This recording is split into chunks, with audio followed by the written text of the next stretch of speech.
Sound familiar? It was the jangling of a key ring that actually created the clinking and clanging of the Roman legions in the 1960 film Spartacus. Credit the very first Foley artist, founder of a craft that flourishes to this day. With Martha Teichner, let's listen in. Yeah, these will be good. If you worry about what other people think. See, now here I'm feeling the packages again. Or embarrass easily. Smooth and creamy. Well, okay, you know what? I'm going to take them both. Don't go to the supermarket with Marco Costanzo. So do you go around feeling stuff everywhere you go? I do feel my food, yes. You're pawing the celery. Absolutely. It's nice celery. Yeah. No, he's not a chef. So what's the celery for? This is for the Big Lebowski. That's a good crack. The kind he created for Lebowski's back. In the Coen brothers' cult classic. And listen to the swish of all those leaves when Meryl Streep makes her entrance as the witch in the Oscar-nominated musical Into the Woods. But you can blame another witch. Yup, Marco Costanzo. Now I just save them in fall. We have about 7 or 8 bags upstairs. Costanzo is what's called a Foley artist, someone who reproduces the sounds for movies and television that the microphones barely pick up when they're recording dialogue. Making you rich. Pretty much every sound you hear is enhanced by Foley or some kind of sound effect. Who was Foley? Jack Foley. He was the first one to create this process of putting sound effects in sync to actions that you see on screen. In 1929, Jack Donovan Foley improvised when Universal Pictures was frantically and secretly trying to turn a silent version of the musical Showboat into what would seem like one of those new talkies. With you by my side, darling, I know I shall conquer the world. For nearly 40 years, Foley perfected tricks of the trade, not so different from the ones used by Marco Costanzo. This is the snow pit. We use kosher salt because it's a little thicker, heavier grade of salt. Then I cover the whole thing with cornstarch. The cornstarch gives you that creaky sound, and with the salt underneath it, it just gives you a little bit of a thud sound. I do each individual footstep. I use my hands, and if you were to use your feet, you're just not going to get the detail. So the shooting scene in Foxcatcher was punctuated and made much more chilling by Costanzo's gloved hands in the snow pit. The key to making the action work, any action in Foley art, is perfect timing. As a child, I was always interested in magic. And I was known as Marco the Magician through my high school and college years. Being the magician, I had the eye-hand coordination. He was a business major in college, but an interest in film and television led him to an apprenticeship on the movie Sophie's Choice and his calling. Once I saw the Foley stage, I thought, yeah, this is a lot of fun. It was cool. And imagine getting paid to do things like that.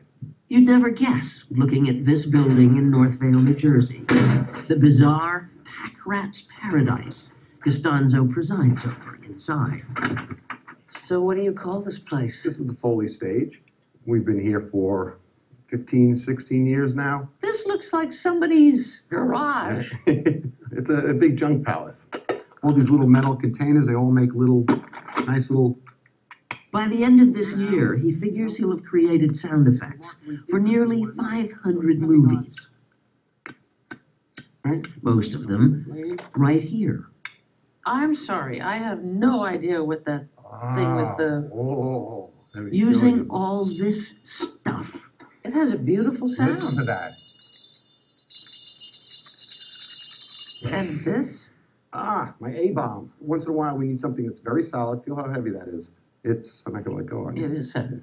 Why do you have enough swords to start your own crusade? Well, we did work on Crouching Tiger, Hidden Dragon. This is one of those, but it's gone through the mill. Yeah. And, Bent. 2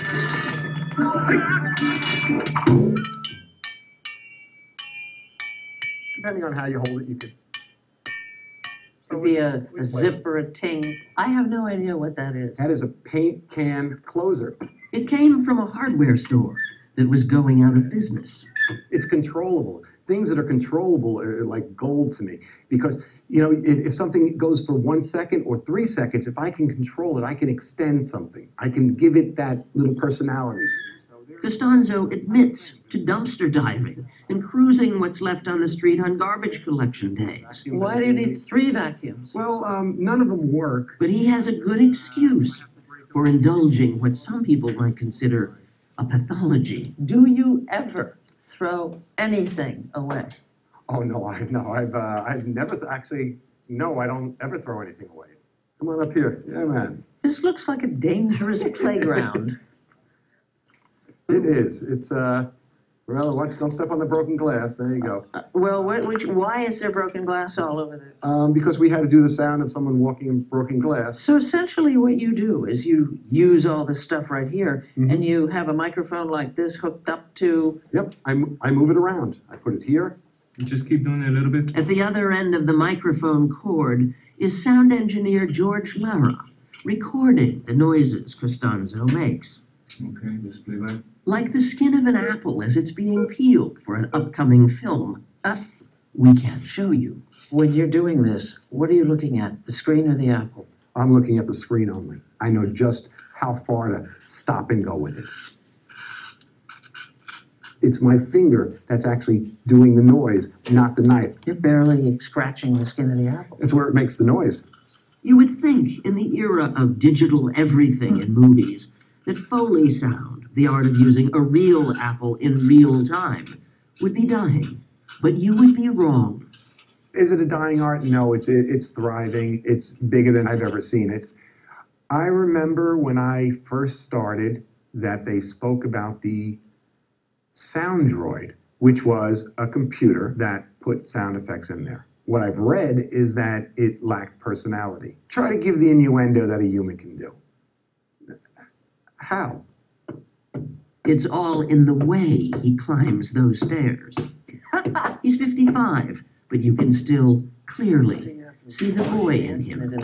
Oops. Look at this old jug. He's a consummate professional who still ponders whether he prefers honks or squeaks. I'm going to say I'm a big squeak fan. That said, he produces what he calls his magic table.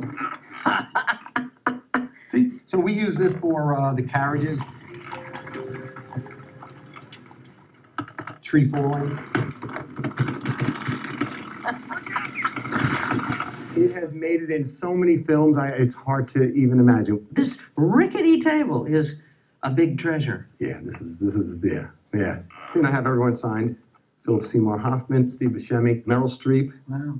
And then right next door, the squeaky chair. Foley artists weren't even given on-screen credit until the 1980s. And there's no Oscar category for what Marco Costanzo does. Imagine you're walking down a hall and you're trying to just hide. So his satisfaction is the fun of it. Yeah.